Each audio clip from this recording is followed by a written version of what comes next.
opening statement, and then we'll take questions. Yeah. Just not good enough to beat a really good football team. Didn't do the things that we needed to do, the small things to make it even closer. When you look back, I mean, just the yards per play, the big explosive plays that they were able to get on the ground and in the air. You know, when you're playing someone that has the offensive weapons and a quarterback like Christian, I mean, he's the all-time leading passer in this league. You know, you're gonna deal with some plays that he's gonna make. You got to make him earn it. You got to get him on the ground. I think in the few stops that we got, you saw that that's what happens. You tackle them down in the red zone, you get them to the 20, the 15, the 10, you make them shrink the field, and just too many big plays for touchdowns. I didn't think our special teams helped us really at all. Too much, you know, the starting field position was just way out of whack. You know, we're having to go 75 yards every single time, sometimes more than that, and they were starting several times past the 40-yard line around midfield. That's not a recipe for success. We got a punt block for a touchdown. They blocked one on us last year. They blocked two last week. You knew they were going to come after it. And so those little things, and still you're right there. It's 36 to 31. And through all that, you know, we just needed to make a play. We needed to turn them over.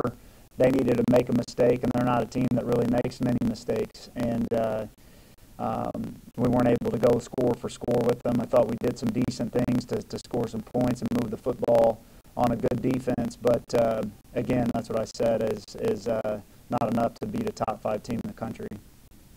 The last 5 minutes in the first half kind of set the tone for the rest of the game. We got the block punt, and then 2 touchdowns on long plays, very, very short drives. Yeah, you know, that's we've you know, we've ended the half the last few weeks, or the last 2 weeks, pretty well, you know, in our win against Missouri State. That's why you defer. That's why you take the ball in the second half. You try to find a way to flip the game at the end of the first half, play good defense in with the ball, or make them not have enough time really to have it, and then you try to steal a possession there, and we weren't able to do that. And we knew it was going to be a battle. That's why I told them that even through that at halftime, you're only down 13 with the ball. You need to come out and score. And we did that, and you're sitting there like, you know, with a little bit of momentum. I said this on the radio. I truly appreciate the fans that were out there through it all, you know, sitting there. And, you know, we had to kind of create there wasn't much atmosphere, so we had to create some of that juice through some plays. I felt that in the second half. You know, even when it got to 36-31, you could feel our sideline. We just needed to make that big play, and they just kept scoring. DJ James in the second half, a couple big runs, over 200 yards for the day. What was he able to do to produce those runs? And did you guys emphasize trying to crank up the run game in that regard after halftime? Yeah, I mean, we came out and I felt like our plan, some things that we saw in the that they were giving us in the run game early when we came out. You know, I thought going into it that we could have some success on offense. They're a good defense, but they're going to give you some things, and you got to block them up. And I thought DJ hit some runs. Really, it was the first run. Was a really, really good run on his part. We ran pin and pull into the boundary on the first play, got a 33-yard gain, and then we were able to hit a couple RPO passes with Matt, and then DJ had I think 3 on the day that were pretty explosive runs. So he's a special kid. I feel like we've ran the football better than we have around here in a long time, up there in the top 2 or 3 in the conference, and a team that tries to run the football consistently over a couple hundred yards a game. So that's been our emphasis. I don't know how many times we rushed it tonight, but we've been around 50 a game, and that's so we've committed to running the football. And DJ, I think, went over 1,000 yards today, first back since 2011 to do that. And I'm proud of him. Proud of our offensive line. I'm proud of our our tight ends because it's a tough league to run the football in. So. But yeah, we knew we were going to have to run the ball. That's what our offense kind of, we're going to sit back there and spread you out and just start throwing it all over. You got to create some balance, and I thought we did that, and for the most part, did some decent things on offense. about the disappointment? I mean, you were scoring with them pretty well, but then you didn't get that stop to follow it up. And you usually come on a big play, too.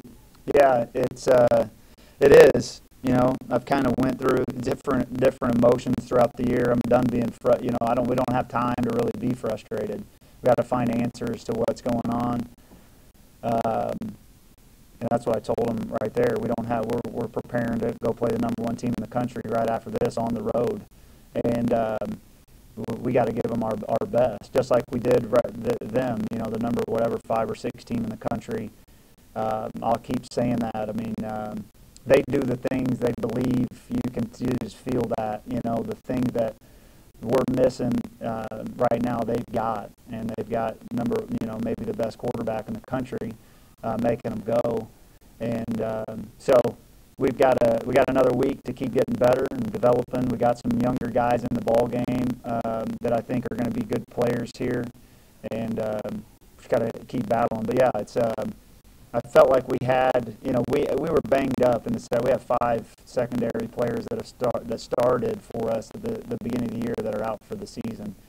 I don't know if Mike Elbert will be able to play in the last week, but it's probably pretty doubtful. Jeremy Chin, one of the better players in the country, is out for the season now.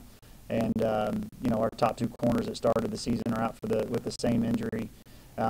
So we knew we were banged up in the secondary. They knew it too, talking to their coaches before. And so we were going to give up some stuff, but we've got to stop the run. I think that's where it starts and stops. If you can line up and run for 300 yards a game, it's going to be tough to win in this league. If they would have thrown for 600 yards, you would have maybe understood. And the fact that they gassed you in the running game, yeah, that's disappointing. And it's the thing is, he only had 13 completions, 26 yards of completion. You got to make them earn it. That's the thing. The explosive plays for touchdowns. You're gonna give up. In this day and age, to spread you out, you're gonna give up some yards. That's why you hear a lot of the great. I heard Coach Clays, who's been here. Doesn't even look at how many yards. You got to play good on third down. You got to play good in the red zone. People are gonna have some yards against you. You don't get any wins for yards. So you got to make them earn it, and they were able to. They were able to just get it over with and score on those big explosive plays. I don't know how many of them were over, 40 yards or however many, but I know they had a few.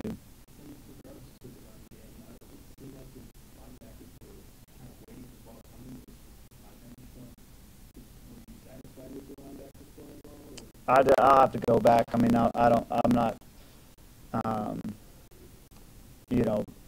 I don't call the defense or coach the linebackers, and so until I go back and watch the film, you know what I mean, to really see what happened. Sometimes over there on the sideline, you can't even call them plays. You know what I mean. Sometimes that's why you like to, most of the systems you can call it from the box, so you can see everything. So sometimes over there, you've got to rely on the information you're getting upstairs on what happened, who was out of place, some things. So, but yeah, I'm sure there's a lot of blame to go around on why we give up that much, rushing yards. It's not hard for you to talk positively about your starting quarterback. We got a little taste of it here. It looked like you've been emotional. Good leader guy, right? All right, who are you talking about? Matt DeSelmer? Yeah. Yeah, definitely. He, I don't know, and I think that he was banged up. I think he wouldn't tell me. That's just how he is. But I could tell something was bothering him the entire game. I don't know if it's his foot. Well, we'll find out. But it wouldn't surprise me if he's pretty. He has an injury, because I could just tell it in his eyes. A couple times I had to really look in his eyes and say, hey, is this, is it a concussion or something, or are you hurt? And he's like, I'm fine, I'm going, you know what I mean? And finally somebody got it out of him that his foot was, he said it was, pretty painful almost, but he won't come out, unless you tell him to come out. But it's just kind of how Matt is. And he's on a game like that. It happened pretty early, 4 rushing touchdown. He's diving in. He's a competitor. I'm proud of Matt. I'm really proud of all the seniors that have given a lot. That's what I said. And Senior day is about. You get to spend a lot of time with these guys.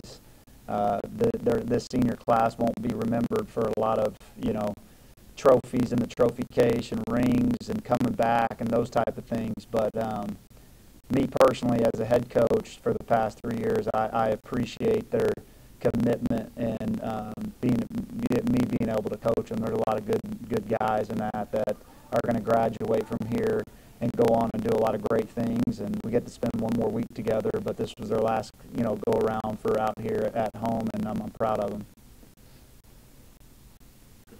All right, thanks.